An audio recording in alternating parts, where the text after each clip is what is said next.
Since it's after 10, I think we can get started.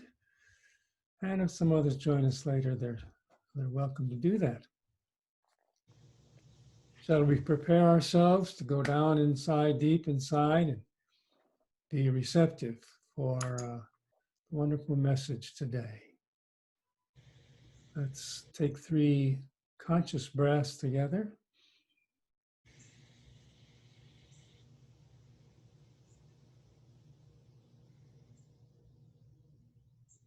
And with a deep in breath.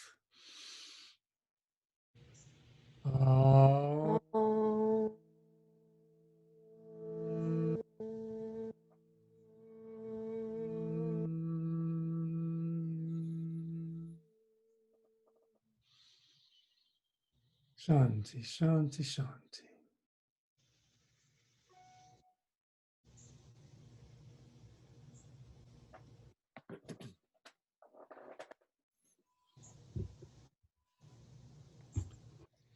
And here we are, the 4 agreements. Well, today, did you ever tell us where this came from, Steve? 4 agreements? I can't remember. Yes, let me review where it came from. There is a book by Don Miguel Ruiz called The 4 Agreements. There's a second book, which Don Miguel Ruiz wrote with his son, Don Jose Ruiz, called The 5th Agreement. So for these classes, I look at each agreement in the book and look at his explanations. And then we go over it together. And of course, I add some commentary myself. So there is a book, The 4 Agreements by Don Miguel Ruiz. It's a wonderful book. That answer your question, Jan? Yes, thank you. So do we remember what the first agreement was? Be impeccable With your word. the thought of your word. Be impeccable with your word. How do we know if we're being impeccable with our word? How do we know that? Be impeccable with your word. The way we know that is if our life is like living in heaven. We just have a beautiful life. When you feel like you're living in hell, you're not being impeccable with your word. I have some old YouTubes on that first agreement, if you want to look at it, go over it. And the second agreement, which we finished last week, was don't take anything personally.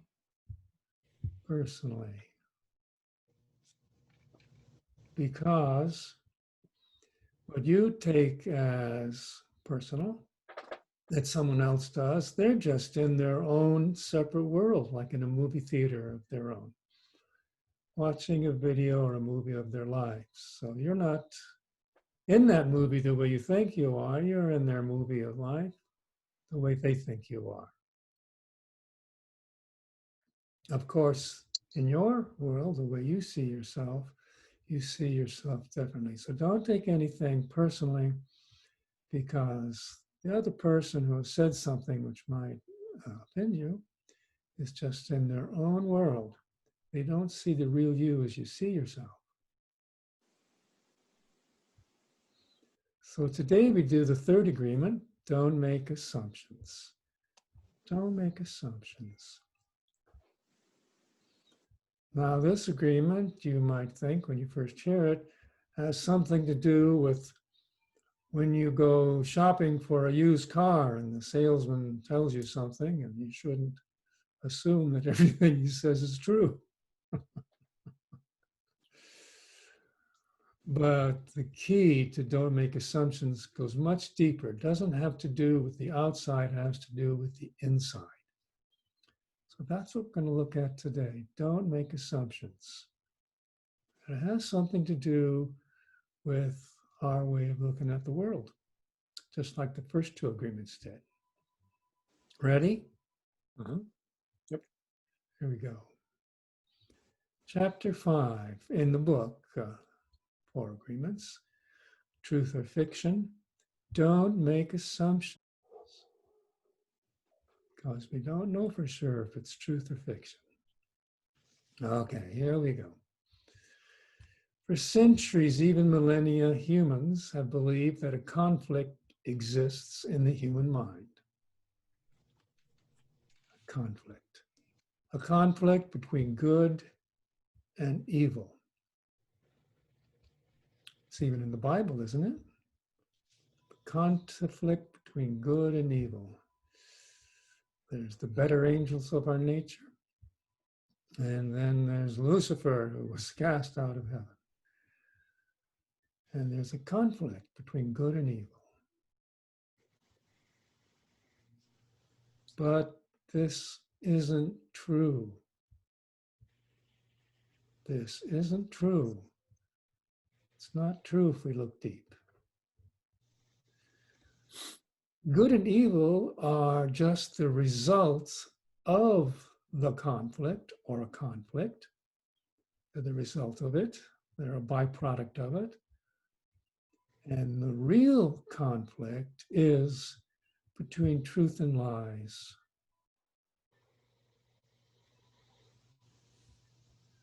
So we have to hold this thought in mind as we go through our class on the third agreement. Don't make assumptions. The real conflict is not between good and evil, but it's between truth and lies. This is so different from what we've been taught. So we may forget this, but we need to hold on to that idea. Good and evil are the result of the conflict between truth and lies. So if we deal with the conflict between truth and lies, we get a new perspective on what we have heretofore thought of as good and evil. Questions?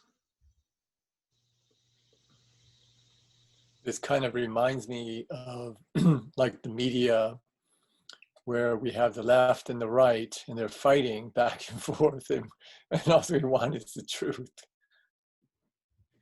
Yes, if you're on one side of the media, you're good, and the other guys are evil. But we know what side we're on. Hi, Susan. Hi. Our side is the good side, right? Yes. Thank you. And the other side is, well, maybe a little evil. Certainly not as good as we are. And yet to hear the other side say it, they're all good. And the people they see as us, of course, they don't see the real us, do they? But the people they perceive as us are evil. We don't buy that. So we need to set aside that good and evil business that will delude us. The real conflict is between truth and lies. And if we can get ourselves inside of that, the conflict between truth and lies, it may help us with some of our emotions when we experience who's good and who's not good. That's not the conflict. The conflict is between truth and lies. Okay, let's see where this takes us. Perhaps we should say that all conflict is the result of lies, because the truth has no conflict at all. Plain truth has no conflict at all. All conflict is the result of lies. So when there's no conflict at all, we're living in the truth. When there's conflict, and there's some lies about. And of course, we're not really interested in other people's lying, although it may affect us. We want to look deeply and see if we're telling ourselves any lies whatsoever, so that as we clean up our own act, we can then be a beacon for others. Conflict is the result of lies. Truth has no conflict at all. The truth doesn't need to prove itself. It exists whether we believe it or not. The truth exists. Remember the puck? Of course. Remember the green puck? It doesn't need to prove itself. We can just visualize it. It exists in our sight, whether we believe it or not. We're going to get back to the green puck. Lies only exist if we create them. And what, of course, we have to deal with is we may not create lies on purpose, but we may create them in ourselves inadvertently because perhaps they are spoken by someone we admire or someone we respect. They just sort of soak into us and we don't notice it. But we are the creators of them, and they only exist if we create them. Question?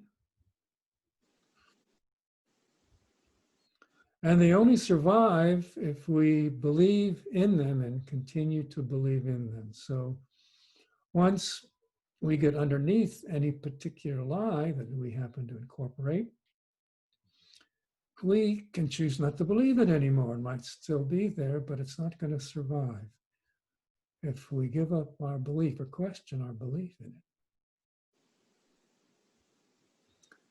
Lies are just a distortion of the word.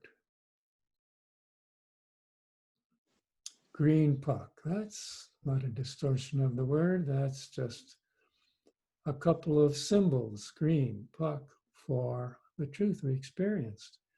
Lies are a distortion of the word, a distortion of the meaning of a message. And that distortion is in the reflection, the human mind. Lies are a distortion of the word. One of our words is green puck. If we distort the meaning of that message, the green puck, that distortion lies in the reflection, the human mind. That's where the lie is. Lies aren't real, they're our creation.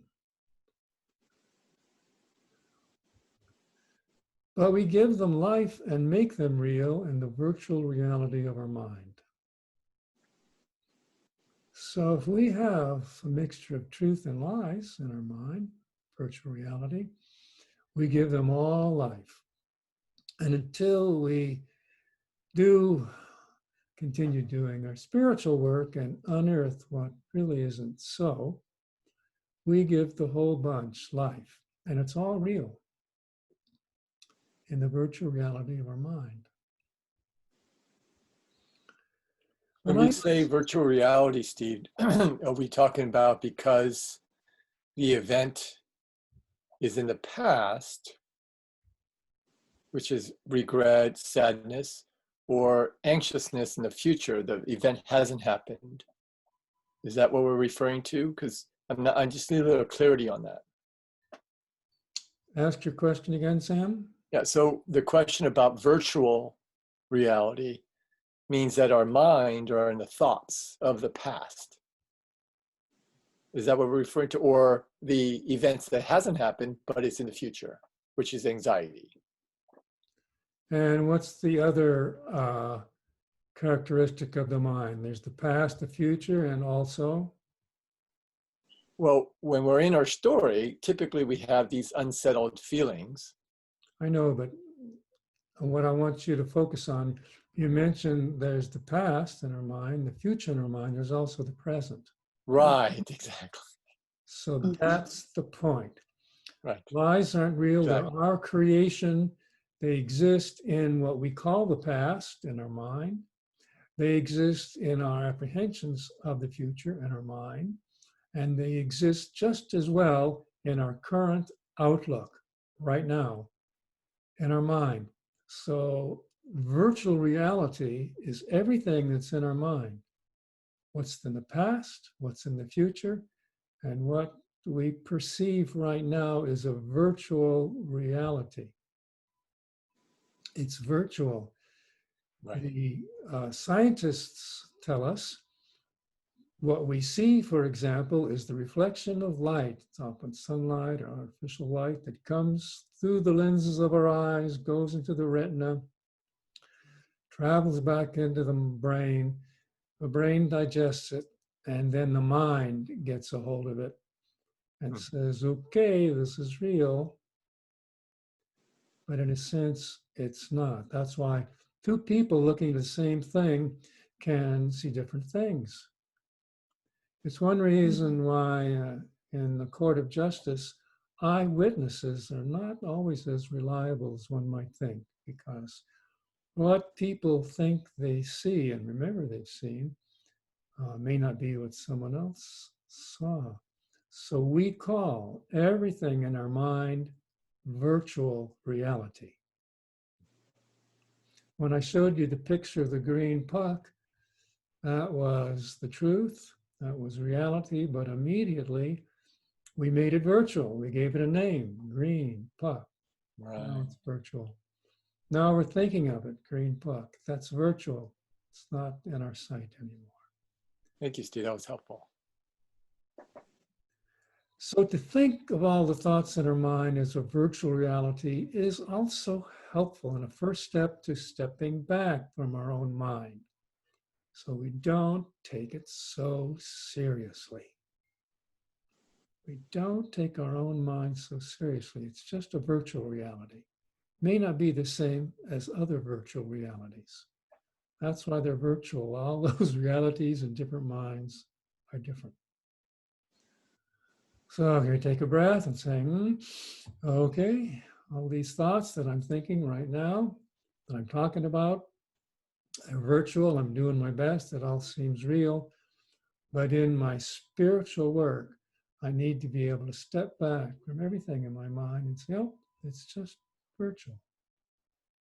I'm thinking that in this discussion that you're talking about truth as opposed to lies, and that the truth is the truth, and it is what has the power, and it has the reality, and the lies are something we create, which makes them weaker and not as lasting, not as real. And it feels like if we can step back, if we can just let go and be in the present and allow, then the truth is what's going to take over and dissipate the lies. I like what you're saying, Susan. It sounds hopeful. Because you think about lies and like gossip, that sort of a lie. We've always thought of as taking on a reality of its own, and it grows and multiplies and gets bigger and meaner and more dangerous all the time. But this feels a little different. This feels like if we can just step back and let it go, then it will dissipate. It will cease to exist. I like what you're saying because it makes me feel good, gives me hope. I want to bring something else up because in this work, we don't want to put a barrier up to the depth in which we look at ourselves. No barriers. So if we hold that some of the truths that are in us have a certain quality and the lies have a different quality, they're not as strong, truth is stronger, by having that attitude, we may be putting up a barrier to uncovering the difference between what is a truth and what is a lie within us. We don't want any barriers. We want at this particular point to say, okay, I see the truth and I got it. We also want to hold the possibility, oh, there's a big fat lie in there. It just seems so true for me. And I've always believed it. And my goodness, it's just been as true as anything. And now all of a sudden, in my spiritual work, I'm seeing that that thing that I always thought was true may not be. Maybe it was a lie. So by opening ourselves to that possibility, we open ourselves to a total cleansing with no barriers. And one of the steps is to look at our mind as a virtual reality. So in the virtual reality, the truth and the lies might live side by side and look just about the same to us. It's all virtual. Someone else might be able to look at our virtual reality and say, oh, gee, Susan, that's the truth you hold, but my goodness, that other thing you've been vouchsafing for, maybe it's not so true. Maybe. And of course, you want to defend your position, but here we're just going to question everything in our minds. Maybe we hold some things that are lies and they've just always felt true to us. Maybe. So the idea is to examine and address it in order to get it to dissipate. Yes. Okay. Yeah, once we have an intuition, oh, gee, maybe that's not true, then, like you say, it loses its strength and Mhm. becomes that which you described as something that doesn't have a hold on us. But until we come to that awareness Mhm. of Okay. a particular lie, it may just lie there as strong as anything. I have an example coming up for that. Mhm. Let's look at it. First of all, Don Miguel says, when I was a teenager, my grandfather told me this simple truth, but it took years for me to really understand it because I was always thinking, how can we know the truth? That's what he said. He was always thinking, how can we know the truth? But maybe in a virtual reality, these truth and lies live there together like cousins. Mm. And we need to be open for new awarenesses. I was using symbols to try and understand the truth, just like we do. When the real truth is that the symbols have nothing to say about the truth. Green puck. We can say green puck till we're blue in the ears, but the real truth was just our experience of it. So the symbols are a representation in our mind of what feels like the truth. The truth existed long before humans created symbols. Way before green puck or green cup. Truth was just there before we had symbols for it. As artists, so we can think of ourselves as artists creating our reality. We're always slightly distorting the truth with symbols, but that's not the problem. So as artists, we might distort the truth and say, oh, that's a lime green puck. No, that's an avocado green puck. No, that's a medium green puck. With the symbols, we're always slightly distorting the truth. But that's not the problem, it's the nature of language. The problem is when we believe that distortion, because some lies are innocent and others are deadly. So whether we call it a green puck, a lime green puck, an avocado green puck, there's an innocence there. But some lies are deadly. So how can we get in touch with those lies that really affect our lives and not worry too much about opinions or interpretations? Well, it's time for an exercise because all this stuff is going in one head and out the other. We're going to do an exercise on the evil chair. Mhm. The evil chair. But before we do the evil chair, I want to show you something that you're all familiar with, I think. What's that? Green puck. Yes. It's the green puck. Green puck.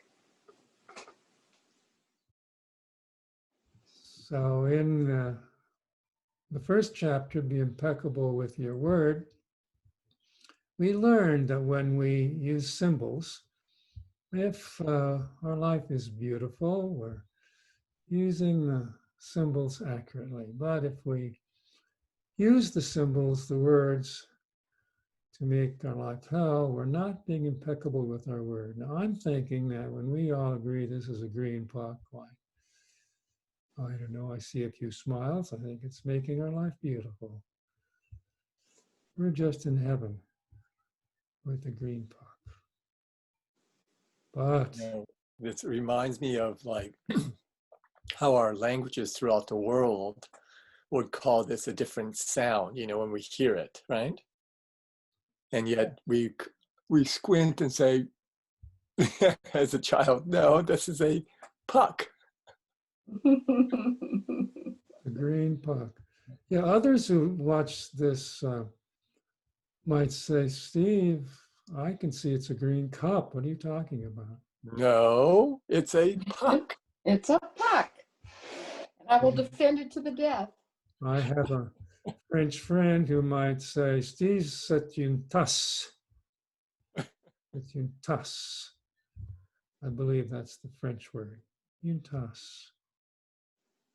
So different symbols, different sounds for the truth. And the truth really has no words or names. We're just observing. All right, now we're going to go on to the next step. This is kindergarten. Now we're going to go on to grammar school. What is this? What's Chair. the chair? That's the symbol for the chair. So keep this symbol in your mind as we go through this little exercise. Got it? Mm-hmm. Just incorporate this symbol in your mind. Chair. The evil chair. Let's consider how we can use the word to create a story. We're going to create a story. A superstition about a chair. Visualize that chair. We can say that a chair is made of wood, like that one was, or metal or cloth, but we're just using symbols to express a point of view. It's made of wood and made of metal. We're using symbols to express a point of view. Might say that chair is made of metal. No, that's wood. Oh no, it's metal that's simulated to look like wood. We're using symbols to express a point of view. The truth is that we don't really know what the object is, just our sensations of it. So I saw a metal chair all painted to look like wood, and you saw a wooden chair. That was my sensation. And we don't really know. It doesn't matter if we don't know, because what we perceive seems like it's good enough to take us through life. And that's what we've been using, take us through life. What we perceive, our sensations. But we can and might use the word with all of our authority to deliver a message to ourselves and to everyone around us. Ready? We can do this, and we might use the word with all our authority to deliver a message to ourselves and to everyone around us. This chair is ugly. I hate this chair. That's my message. This chair is ugly. I hate this chair. The message is already distorted, but this is just the beginning. This chair is ugly. I hate this chair. We can say, it's a stupid chair. Stupid chair. And I think that whoever sits in the chair might become stupid also.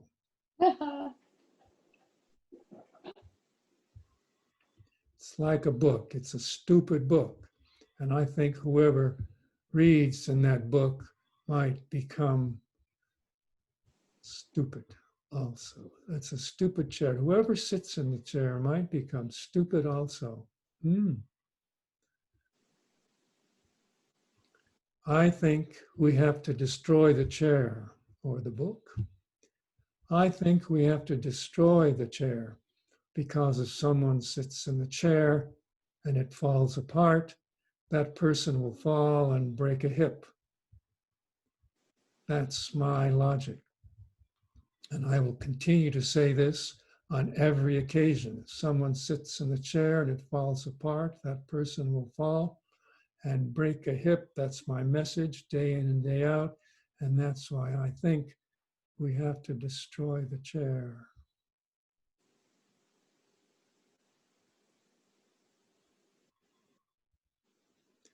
Oh, yes, the chair is evil. Let's create a law against the chair so that everybody knows that it's a danger to society. Oh, yes, name some group are evil. Let's create a law against that group so that everybody knows they are a danger to society. The chair is evil. Let's create a law against the chair so that everybody knows it's a danger to society. From now on, it's prohibited to get near the evil chair.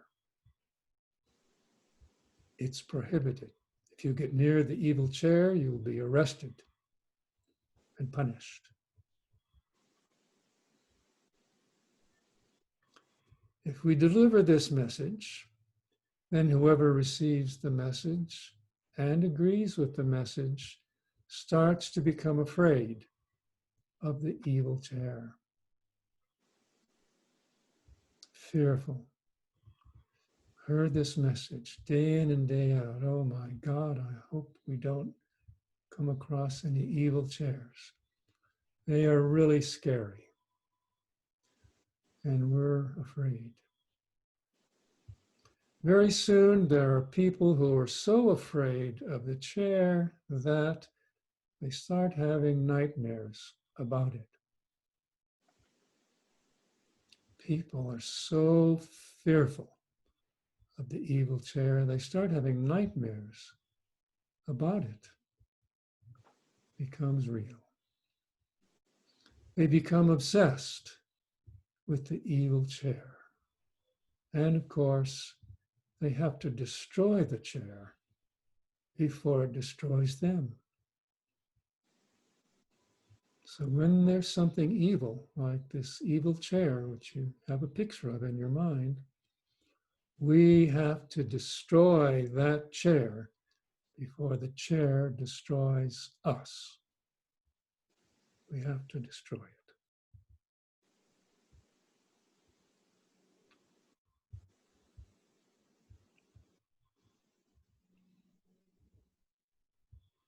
Any comments or questions on this exercise before Don Miguel Ruiz talks some more about the sort of thing we just may have experienced? Wow. I mean, that really, it covers such a wide area. I mean, it's a perfect description of flipping news channels because it doesn't seem like there's ever a statement of fact. There's only a statement of opinion and of slanting something one way or the other. It's absolutely amazing when you think of it that way, and that you have to destroy whatever it is that is being put out there that often has nothing to do with reality. This is a really good exercise to think about. Well, if you're scared, and you're scared, yeah, and the virus. Nightmares about the evil chair, and you wake up in a cold sweat because the evil chair might destroy you, Mm-hmm. then you are going to gather together with those of like mind to seek out and destroy all the evil chairs. And a lot of that goes back to the fact that we don't live forever, you know? And that's why it's kind of equates to the virus as well, because we'll take something that may or may not cross our paths and weave that into our fear of death and have it just be all consuming.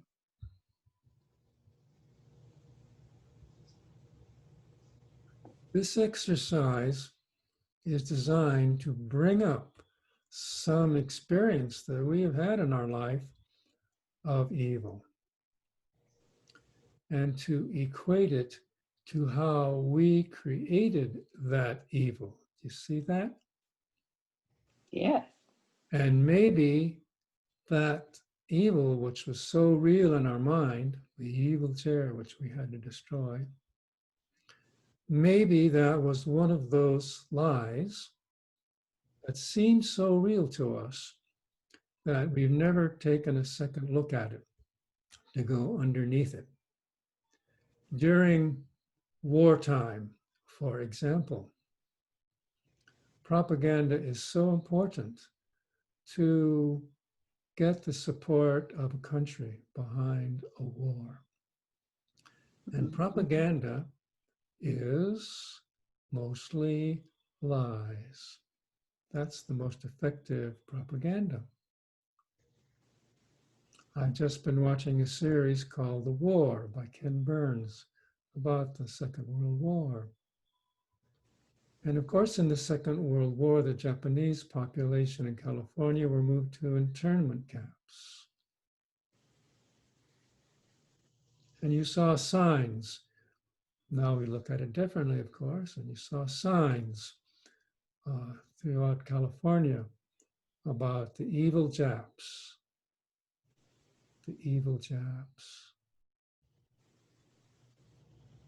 And yet some of those evil Japs, the young men volunteered to go to war, and they went to Italy to fight. And at first the commanders didn't think much of them and didn't give them very big roles. They just didn't think they were up to what a true American would be up to. But when those Japanese American fighters proved their mettle, it turned out they became a prized regiment.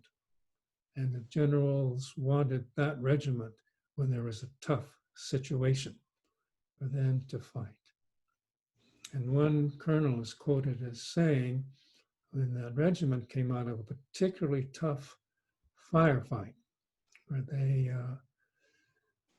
they did well.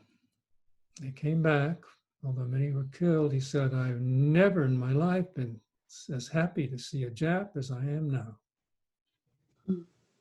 So how that incorporates the previous consciousness with a current consciousness.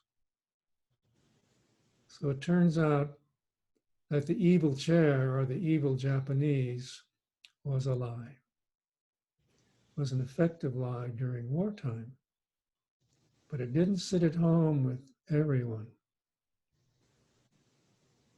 And it was true at the time.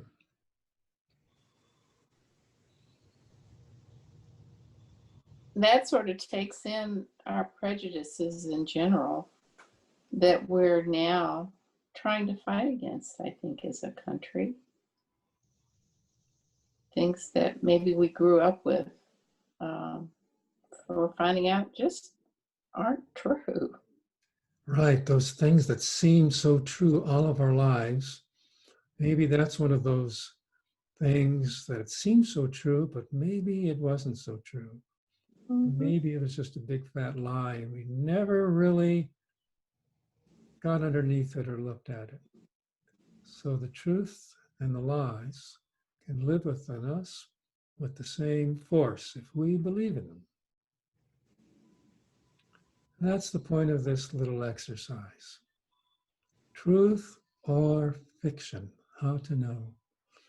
Do you see what we can do with the word? What we just did. A chair is an object, just like a Japanese person is an object in our perception. It exists, and that's the truth. That's the truth. But the story we create about the chair, or the Japanese person, or the news story we have now, whatever story, the story we create about the chair is not the truth. Like Susan just pointed out, it's a superstition. You must have been reading ahead in the notes, Susan. I was just thinking about my mother told me never to trust a Yankee. Well, she was right. In her own mind, she was right. And I remember going to New York and riding the subway, and I had somebody get up and give me his seat. And it like blew my whole world view. It wasn't that nice. A nice Yankee. Yeah, didn't know there were any of those. A trustworthy Yankee at last. Yeah. The story we create about the chair or the Yankees or the Japanese is not the truth, it's a superstition. Mm-hmm. It's a distorted message, and that message is the lie. Those messages that live inside of us, those are the lies. Now, some may be harmless, but some may be deadly. So it's not our job in life to find all the little distortions. No. But the ones that are deadly, we hopefully, with our spiritual practice, can start to get underneath those. If we don't believe the lie anymore, no problem. If we believe the lie and try to impose that lie on other people, it can lead to what we call evil. We just talked about some lies. Some lies we maybe used to believe in and don't believe in so much anymore. But at the time we believed in the lie, and the time our mothers tried to impose that lie on us, we try to impose on other people, it can lead, it's possible to lead to what we call evil. It's not a guarantee, but it opens the door to lead to what we call evil. So the lie is at the root of evil.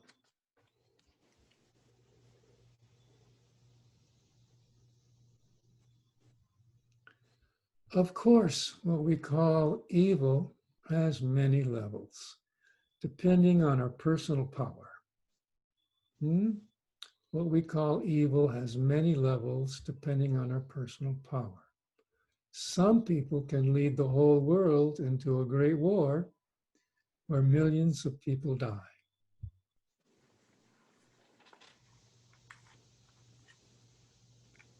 Let's go back to that. What we call evil has many levels, depending on our personal power. Remember, evil comes from a lie.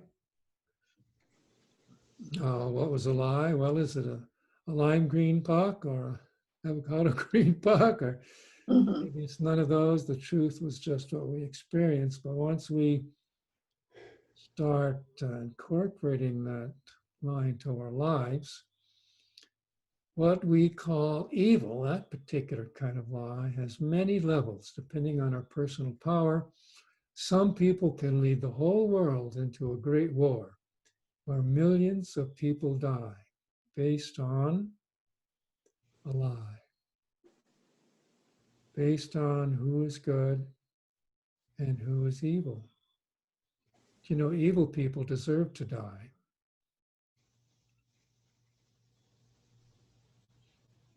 While watching this movie, The War by Ken Burns, I noticed that in the Western theater, Japanese theater of war, particularly when the Allies were attacking islands in the Pacific, I don't think there is any prisoner taking. I didn't see it. Everyone was killed. No one was captured. And there were some atrocities done, probably on both sides. And I got the feeling that the attitude of the people creating the atrocities on the dead or almost dead soldiers held these people as being evil or not human, not worthy of respect. Millions of people die. This is from an attitude, a point of view of superstition that we hold.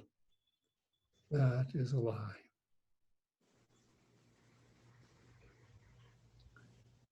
There are tyrants all around the world who invade other countries and destroy their people because the tyrants believe in lies.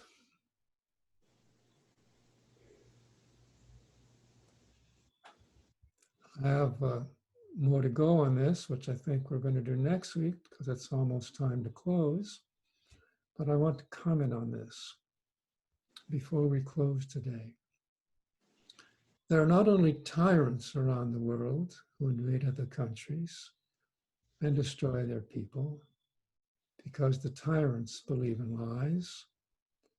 The more disturbing to me is there are good-intentioned leaders all around the world who invade other countries and destroy their people because good-intentioned people, just like us,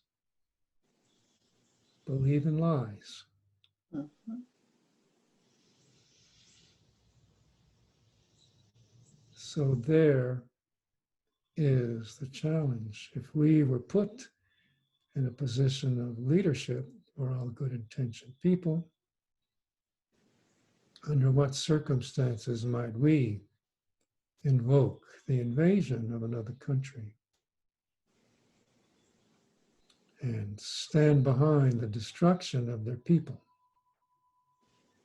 Because we, as a good-intentioned person, believe wholeheartedly in some lie. Now you can see where the third agreement is starting to come in force. Don't make assumptions.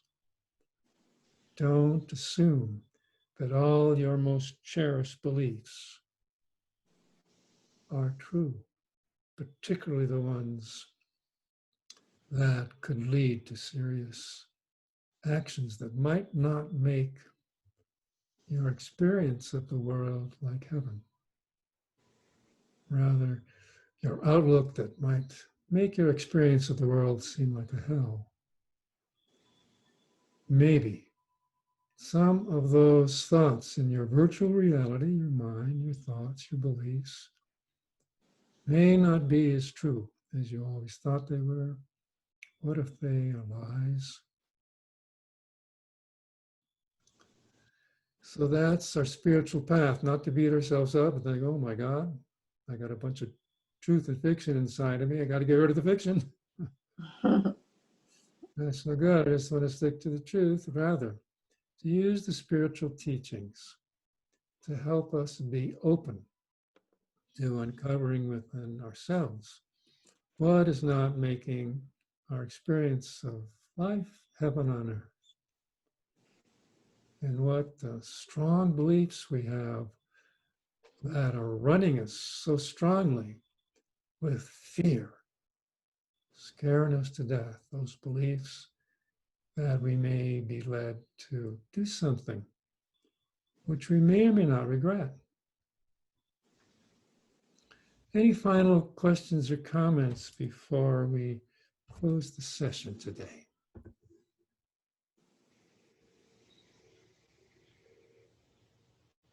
Good session, Steve. Thank you. Very, very thought-provoking. We probably need to carry on with this, so we'll pick up where we left off next week. and allow some of these things to internalize within ourselves over the next 7 days. Any final comments before we say our Om together? Yeah, one comment with regard to the truth versus lies. Mm, mm. I think in many cases,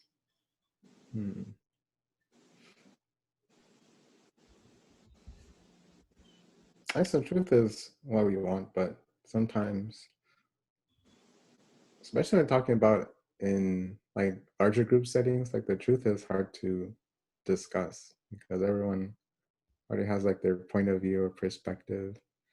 And sometimes I guess the issues in the world and how it functions is kind of more complicated than what some like news person can talk about in like 15 minutes or so. Yeah. Thank you, Della. That's so important. Here we are in a group setting. We wish to discuss the truth, and other people may not be open to it. Is that what I hear you saying? Well, I guess in a particular context, it's more like sometimes the truth is more complicated than what, let's say, for example, the media can discuss, for example. Yes. Yeah. I think you got the point of this lesson, that when we feel urged to speak our truth, maybe it's more complicated. And maybe before speaking our quote unquote truth, we ought to step back and say, wow, maybe it's more complicated. And maybe what I was about to say is more complicated. And maybe I should just hold back a little bit until I'm sure I see the light, rather than just let forth with my opinions. Because what if my opinions are a superstition? So that pause, and I think is part of the lesson for today. Yeah. Thank you, Bella. We probably ought to close. It's about time. Okay. Sure. So let's go deep down inside ourselves and take 3 deep, real deep conscious breaths.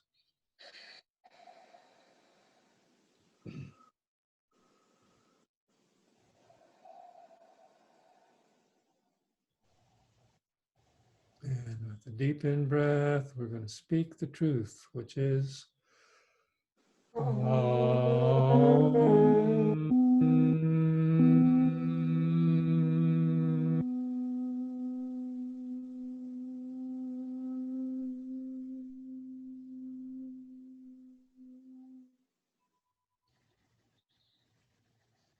Shanti, Shanti, Shanti.